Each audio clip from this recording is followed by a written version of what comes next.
Hey guys. Awesome. Hey, Alex is with us.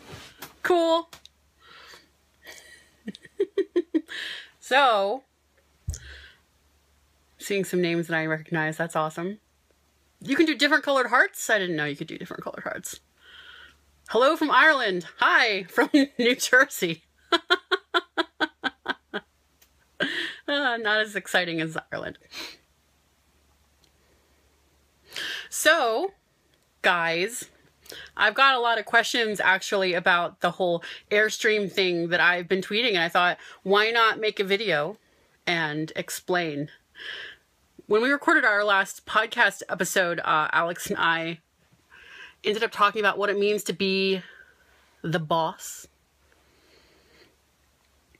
And I've been thinking about what I wanted to tell people, how I wanted to explain how it is that my husband and I can do stuff like go to our cabin all the time and have an Airstream. It's not actually that we are super rich. We're not. But how to put it?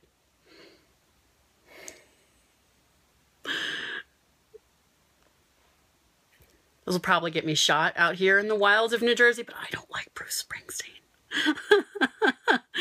I'm apparently super awkward on video. How does this work out? I could get up in front of 800 people in an auditorium and basically extemporaneously put together a talk, but for some reason talking into a camera where there's no human beings is really weird. Weird, you guys. So how about this? How about I give you a tour and then I will start lecturing. Or not lecturing, because that would be way better. Periscope is hard, you guys.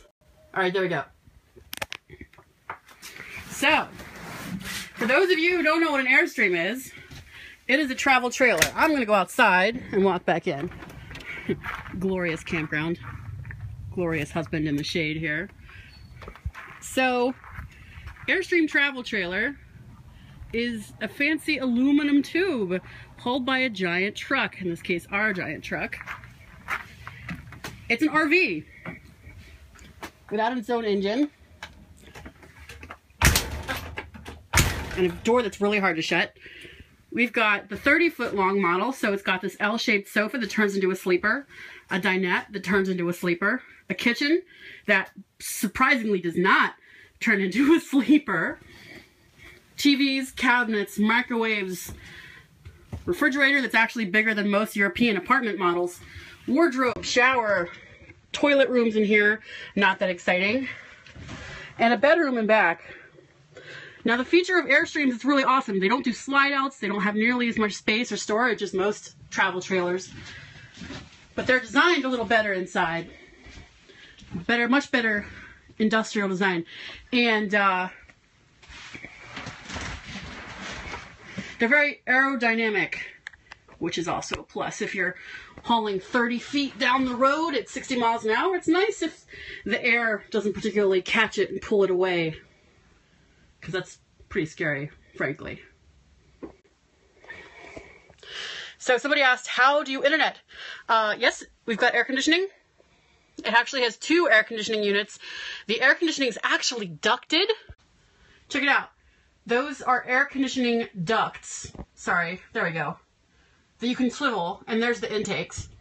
Skylights and what they call a fantastic fan that's really good at pulling air through if you're just going to vent it. Very proud of those tropical bedspreads I found at Target, of all places. So, what do they cost? Excellent question. Currently, if you want to go buy one today, they're on sale because the 2016 models are no longer being made and they're making space for the 2017 models. So if you're into a bargain, relatively speaking, now's the time. So this 30-footer is the biggest one they make. It's really wanted this one because the separate living room and dining area, the other one is not laid out as well, this 27-footer. It just isn't as good for long-term travel, I think, because I need to put my feet up a lot with my blood pressure issues, so having a place to put my feet up without having to compromise the dining table is important to me. We paid $78,000, so sticker price was like $99,000. I think we paid $77,000 for it. So definitely not cheap. Airstream are not the most expensive RVs because you can spend $400,000 or more on one of those big Class A like bus ones. But our Airstreams are definitely among the most expensive travel trailers. And you're paying for the aerodynamic nature, you're paying for the industrial and interior design. They have so many windows, so it's practically like you're not even inside. And the ducted air conditioning is awesome, it's very quiet. And it's just like the layout's really nice. I don't know if you guys have been in other travel trailers or RVs, but it's like being in a 1990s Best Western, which is really not the vibe I try to go for in my everyday life. I like to be surrounded by nice environments, and if we can afford it, why not? So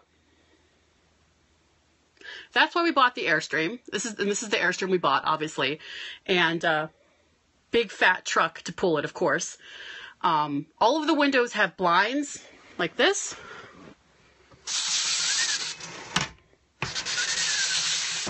The panoramic windows back there have curtains and a creeping Thomas. I'm not sure what he's doing. Hi, Thomas. The panoramic windows in the bedroom also have curtains. The skylights, you can't see anything? Cool. So the panoramic windows are apparently pretty good for privacy because he says he can't see anything. The skylights have shades that pull over as well. You can make it pretty private in here. And the door's frosted. I don't know what he's doing. We learned how to hitch up the trailer yesterday and hauled it for the first time ever. So that was terrifying. He's probably checking out the hitch right now. There's nothing to shake your confidence quite like learning how to hook up 8,000 pounds of stuff to the back of your truck. Yeah, this is our maiden voyage. We are in an Airstream only park about 15 minutes from the ocean here in New Jersey, and it's very cute and wooded. And we had to tow the trailer about 2 hours from the dealer, and that was the first time we ever pulled it anywhere or towed anything ever. And everything seems to be fine. We haven't accidentally unhooked and lost the trailer yet. But there's a lot to learn. It's an adventure. An adventure I'm actually looking forward to.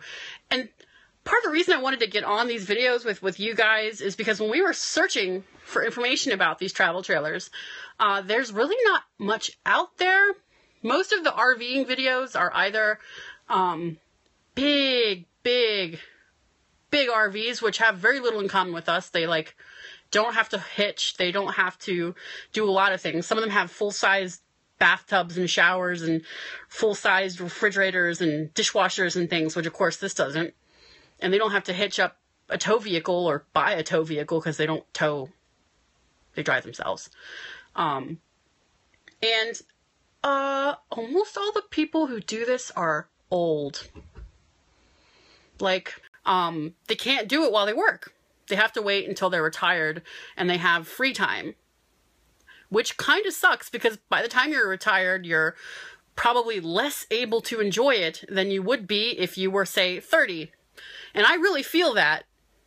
I identify with that because my issues make me weaker than typical for my age by a lot. But like hitching up the trailer and stuff requires quite a bit of brute strength. You use this weird sort of curly cued shaped metal implement called a cheater bar to like get the hitch plates on, but they weigh a lot. There's a lot of pulling and grunting. And I don't know what Thomas is doing right now. He's doing something with the hookups, and you have to do the hookups when you're out. You have to go outside to hook stuff up and to butt shot. Drain the sewer tanks and stuff, and that all requires tide. It's hot or it's cold or it's humid and you're sweating or it's raining, and if you're not physically fit, it can be a real trial.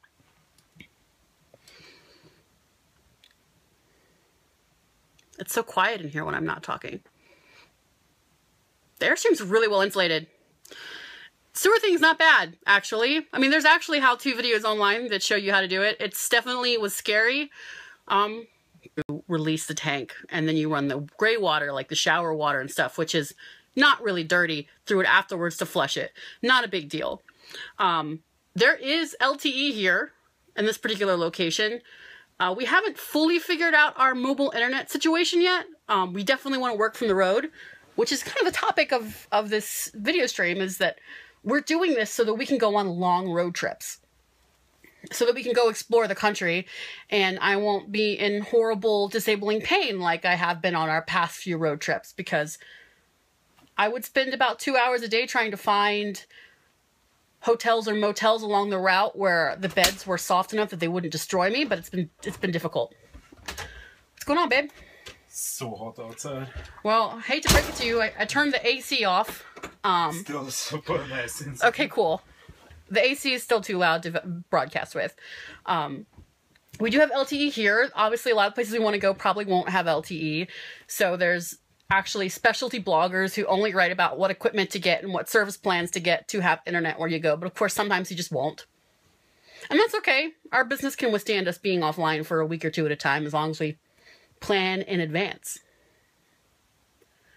And it's very strange to be here and be the youngest people here by, you know, half. Granted, I think even Airstream skew even older than most RVs, because younger people with families can afford a Winnebago, but the Airstreams are a premium price compared to other travel trailers, and so they're sort of a specialty item, and you know, most people just can't afford them until they retire, and that's kind of what's been on my mind. In a way, we're sort of retiring early. We still work, because frankly, I've done months of not working when I was sick, and I hated it, actually. I loved being able to work, and when that was taken from me, I was miserable, because to create things, to design software, to teach people to write, those are my jobs, absolutely, but they're also the things that I love to do. Oh, I'm losing people. Got to the boring talk. Oh! Thanks for the hearts. Yeah, it's going to be an adventure. No, don't worry. I'm not giving up yet. Yes, I wrote a software company, Freckle, time tracking and invoicing. And my husband and I own the business together. We have a couple of employees, and we are going to be off on an Airstream adventure around the country. We're not going for like 6 months or 9 months. We're going to take road trips, you know, up to like 6 weeks at a time. And then next year, I think we want to do Alaska, or maybe the year after that. So that's like a 3 or 4 month round trip at least. And feel very, very good about being able to do that now. 'Cause for those of you just tuning in, I have a health disorder that, well, let's just put it that the quantified quality of life is equivalent to certain types of cancers and congestive heart failure. So I'm 32, and after being just horribly ill for all of June and the early part of July, I said, you know what? We've been talking about getting a trailer for years now, and we never really seriously made steps to doing that. I am conveniently, it's when the modeling clearances were happening, so yay! Now we have a trailer. It seemed like it went from 0 to 60, but it didn't. I've been thinking about this for a long time. You know, 10 years from now, I might not be able to do it. So I want to do it now. Is like that, but times a million, because it's not just one relationship. It's 360 degrees. So if you have employees and they're bad employees, that's kind of your problem. And every buck, even if it really seems horribly unfair. So it feels bad to blame myself for somebody else's behavior. I didn't make them do that thing. But the fact is, I enabled them to do that thing by letting them into my business, by giving them access to things and so on. Whatever that thing may be, whether it's doing really bad customer service or something more sinister. They did it, but I'm the boss. It's my problem to deal with and make sure it doesn't happen again. And that idea actually extends to everything in your business, also your life. That's the tricky part.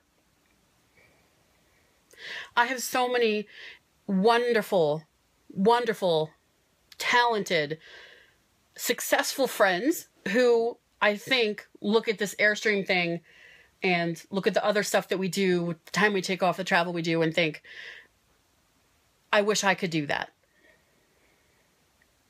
And the thing is, they can do that. Maybe they can't do that in their job. Maybe they can't do that in the business the way they set it up to run, if they're the boss.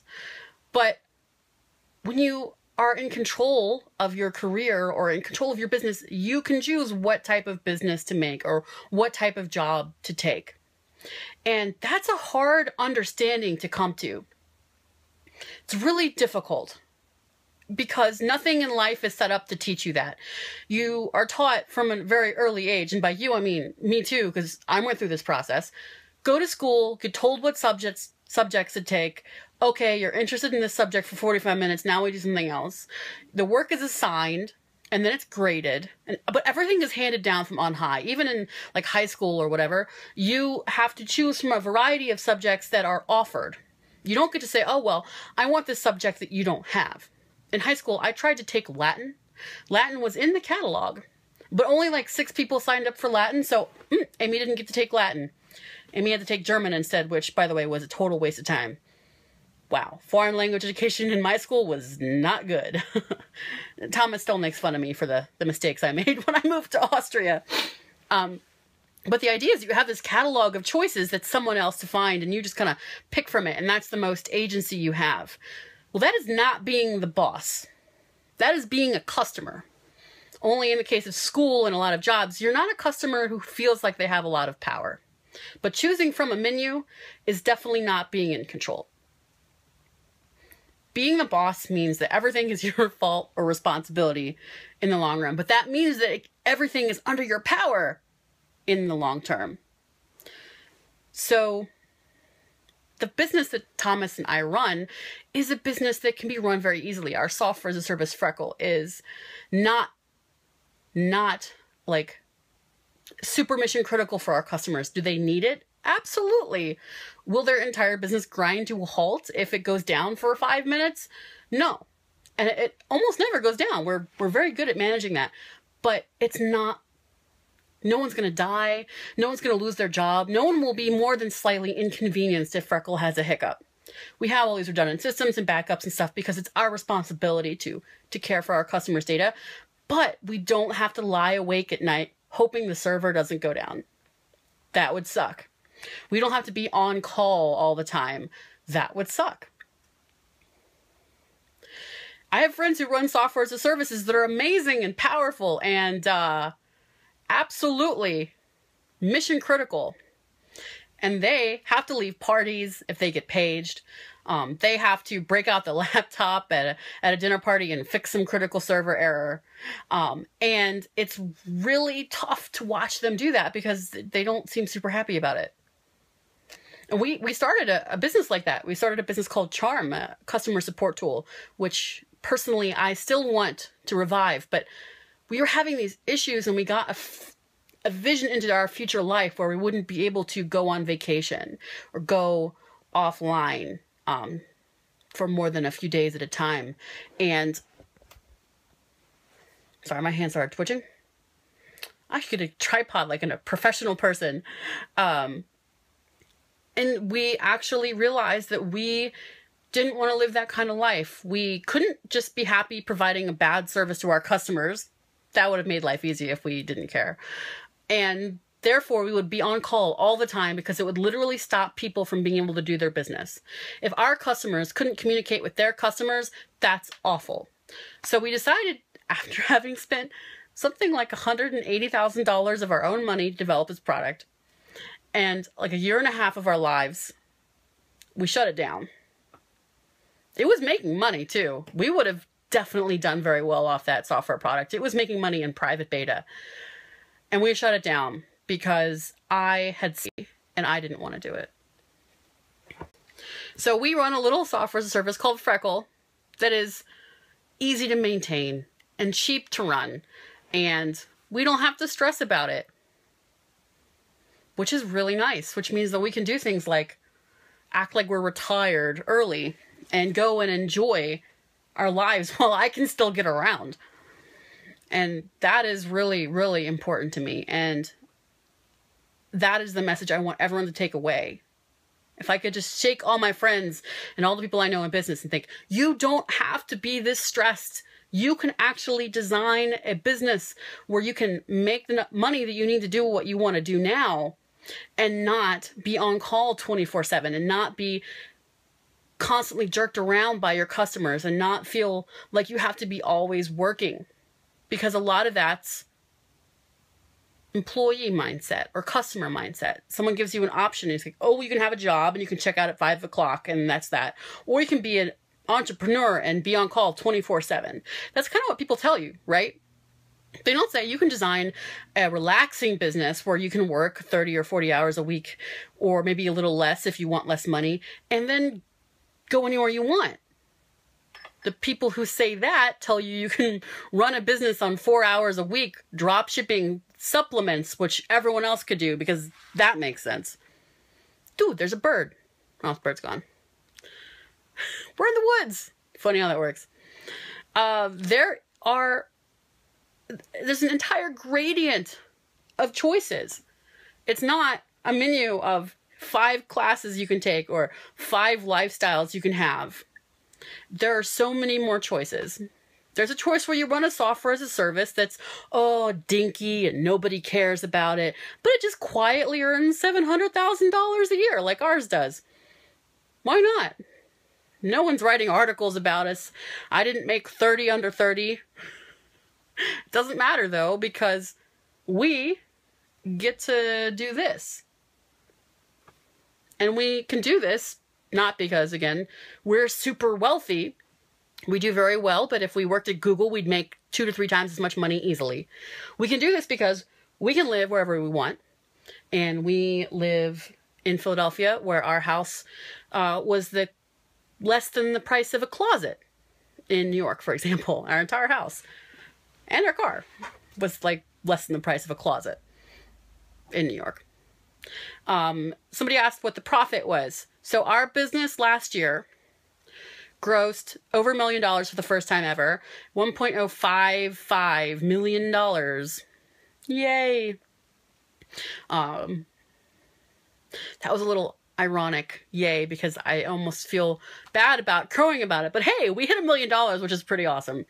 I'm not going to feel bad about it. Thank you. And our profit, aka what we had to pay as our income on taxes, but we didn't actually get this much in cash, if you know what I mean, was about $375,000. So we didn't take home $375,000. That's not the way it works, but that's the profit officially. So about 38% profit margin. Pretty good, right? And we have some plans for making that better.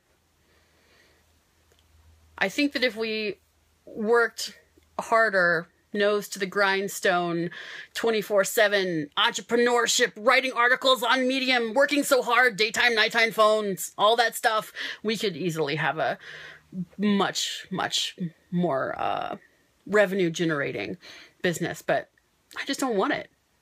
I don't want to do that. I can't do, I mean, even if I could physically do that, which I can't, I don't want to do that. What are our biggest expenses? So I believe that it's, overhead stuff. Like, we spend quite a bit on services like that replace people, essentially. So server monitoring stuff and the hosting. Our hosting is like $2,000 a month, right, Thomas? Yeah, something like that. But number 1 expense is employees, number 2 is office. Number 1 expense is people. And number 2 expense is our office, which is optional. Honestly, we have an office because we want to have an office. It's not required. We have it so we can run events and get out of the house, which is small, to work. I find it helpful psychologically to leave my house from time to time. But we chose to have that office. It's like 6-7% of our gross, maybe. So not that high, really. Our biggest expense is people. People who make our lives easier, though, so absolutely worth the money.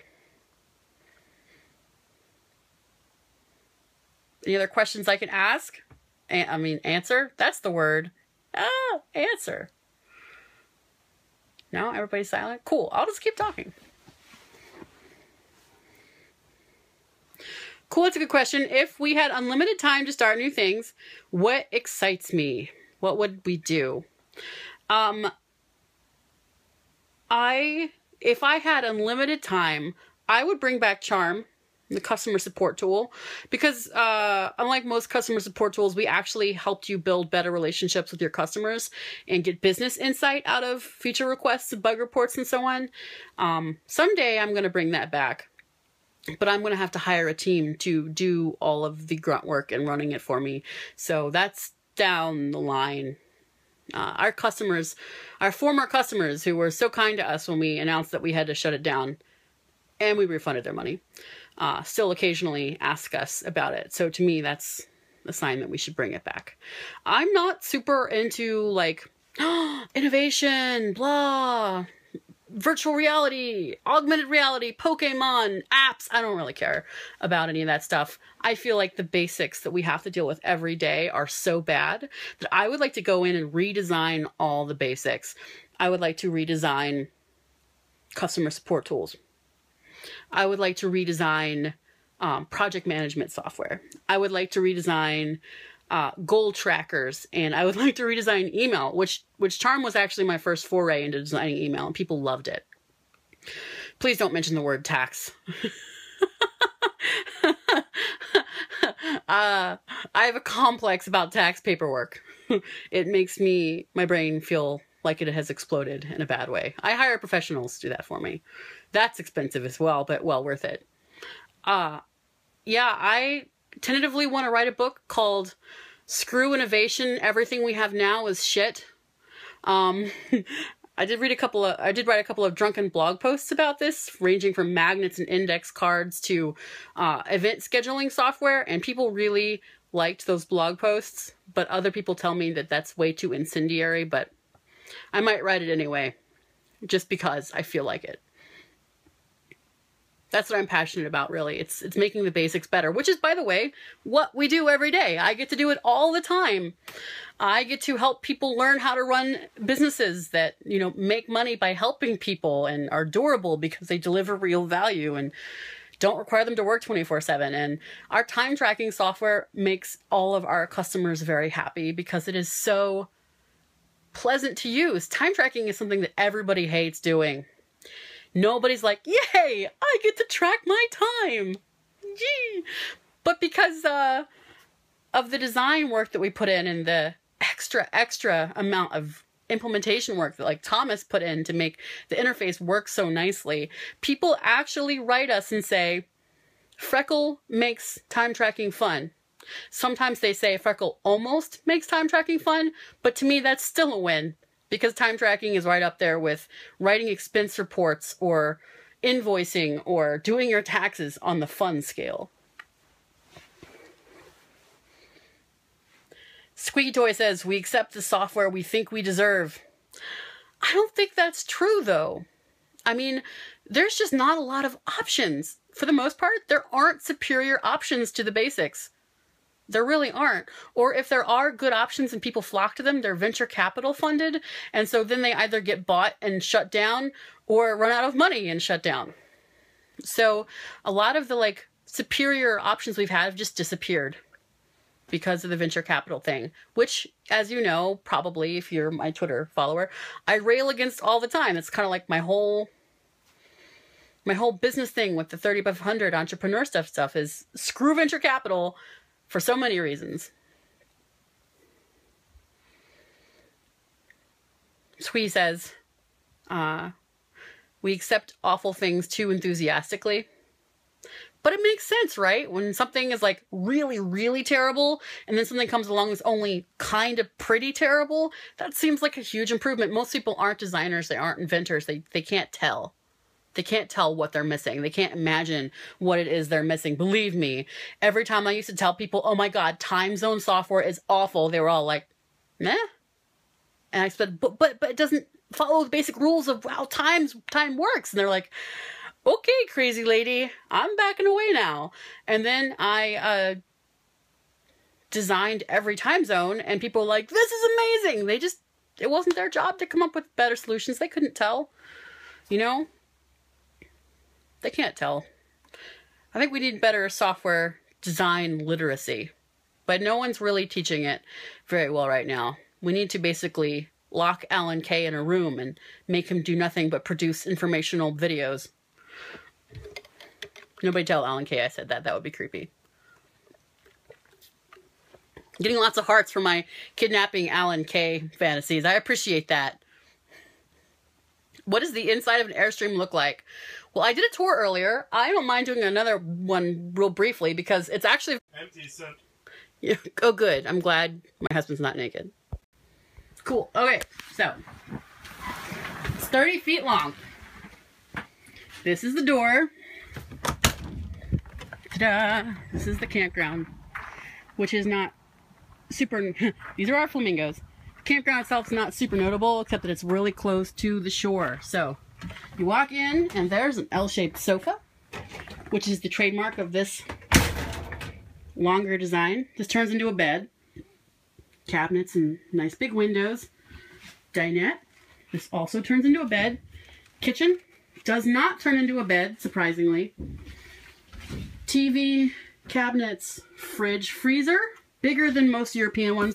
You can't really see. This is a wardrobe. Toilets in here. Showers in here. It's actually separate. That's very nice.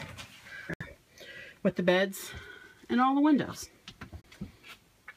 The ceiling and all the walls are silver, which is actually aluminum. The outside is also aluminum. I think that they did a really nice job. Now, again, a lot of people like to complain about the build quality of the Airstreams, and the old joke about, well, Airstreams are the worst except for all the others applies. No RV is really well built. Airstreams are, I think, nicer than most, but they have their issues. Pretty, I mean, if you think about it as a really nice motel room that you can take wherever you want and park wherever you want, it's actually amazing. If you think of it as, well, I just paid $70,000 for a house, well, you're going to be disappointed because it's not a house. Although it has some features our house doesn't have, like ventilation in the bathroom. Airstreams cost more for the design factor. They definitely cost more to produce than standard RVs because they use aluminum. They have an aluminum frame. A lot of RVs are held together with staples, I have learned. A lot of RVs that are square, boxy, are held together with staples, and the corners over time shear because of the driving down the highway situation. You know, you bump, you bump, you bump. The corners are going to get out of whack eventually and fall apart, basically. But I, so far, love the Airstream. Everything works. There's a couple, you know, manufacturing flaws in it will probably get fixed.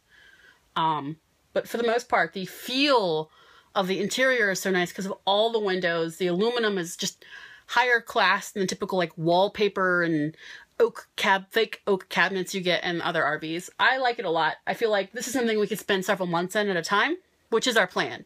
We're going to take it down to the Southwest this winter, and then we're gonna, in a year or two, do Alaska, which is like 3 or 4 months at a time. So that's gonna be a lot of time in this.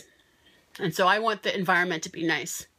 And that's why we're willing to spend more on the Airstream. They do look great going down the street. And I believe that this is proven, but definitely Airstream people say that they tow better than most RVs because they're aerodynamic. They're certainly more aerodynamic than a box. It's not like it's an aircraft wing, but they're rounder, so you don't get those big buffeting winds as much as you do in other ones, and they're also heavier, and the weight is lower to the ground, so they supposedly tow better than regular travel trailers, and based on our experience so far, they tow really nice, so I'm sure that, you know, scientifically makes sense. Yeah. I like it. And again, we're not super rich, but because we run our own business, we can choose to live in our industry. Obviously, the meccas are New York or Silicon Valley or San Francisco, where for the price of our house, our cabin, our Airstream, and our brand new, ridiculously expensive truck, we still could not even buy a 2-bedroom condo. So being able to live where we want has enabled us to do this without ridiculous salaries, which is nice. Somebody asked how many people does it sleep? Depends on how friendly you are. To my mind, it sleeps 2, because I don't like people up in my business. But if you were to pull out the sofa and the dinette, you could probably sleep 6 people without too much elbowing. But it would have to be 2 people on the sofa, 2 people on the dinette, so there would be snuggling involved. But there's 1 toilet, and I like peace and quiet, so in my opinion, it sleeps 2. But your mileage may vary. Cool. Rent 4 beds. I'm not really concerned about who else can sleep in my Airstream. I bought it for me and my husband. Maybe a cat. We don't have anybody who needs to come with us. We don't have any children or elderly aunts who tag along. It's nice. One of the reasons it's nicer than staying in a motel or something is that it's your space, and you know who's been walking on the floor barefoot and who's been sleeping in the bed. So I'm not inclined to share.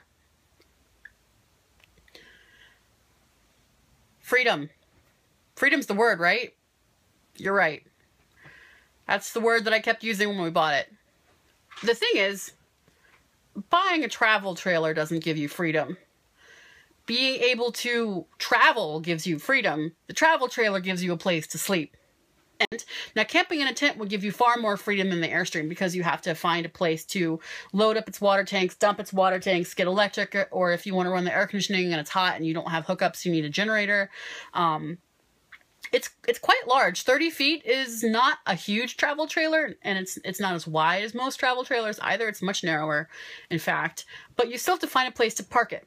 And you have to tow it with a rather large truck. That truck is not sneaking into tiny parking spots down in the middle of Old City, Philadelphia.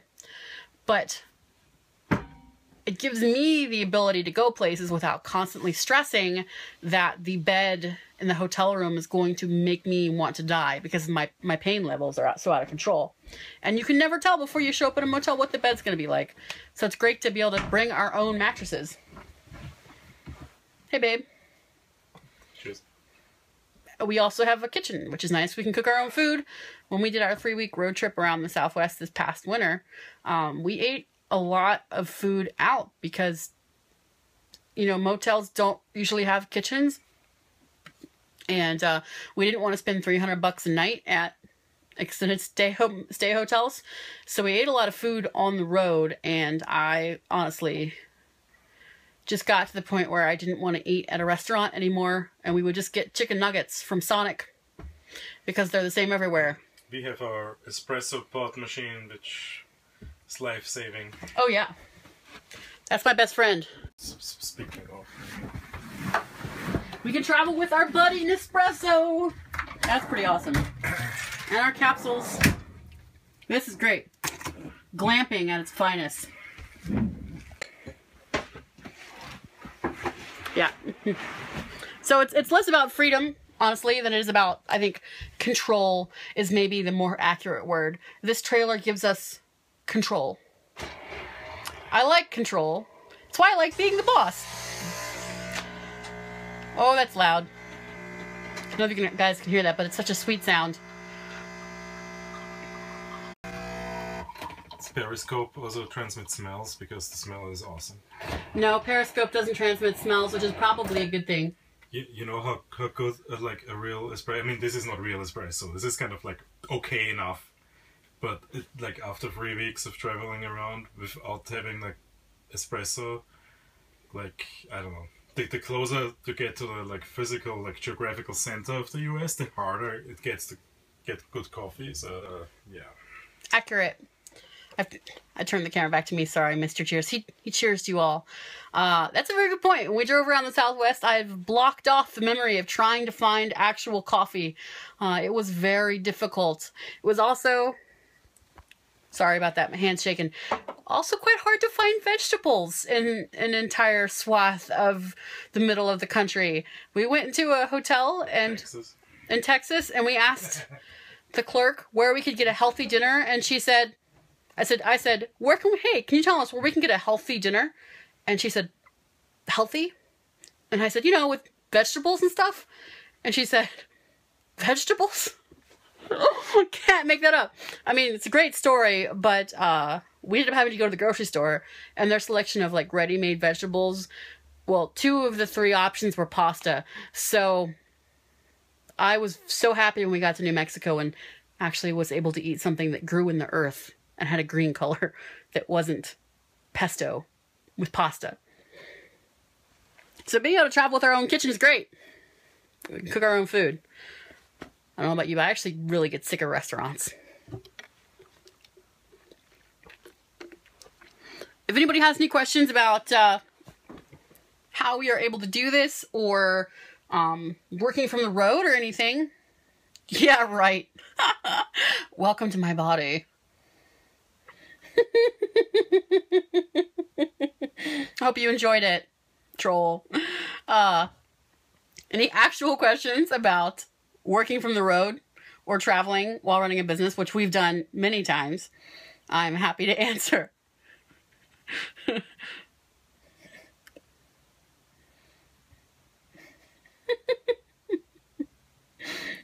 Yes, because if you tune into a random Periscope and you're like, I wonder which woman will get naked, you'll think, oh yeah, it's the one talking about being a boss and having a kitchen in a travel trailer. Yep, that's going to be hot.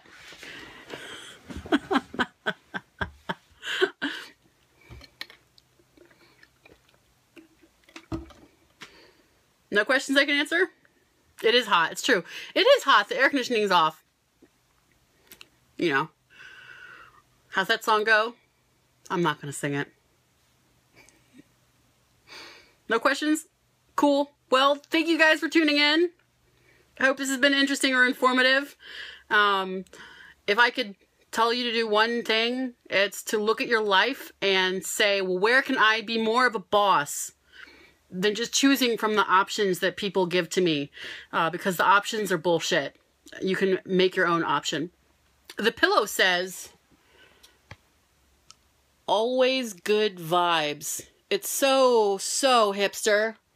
I got it because it's the like vintage needlepoint style. I don't endorse the message. They're often not good vibes, and that's okay. That's life. Wow, pillow talk got deep. Well, thanks for tuning in, everybody.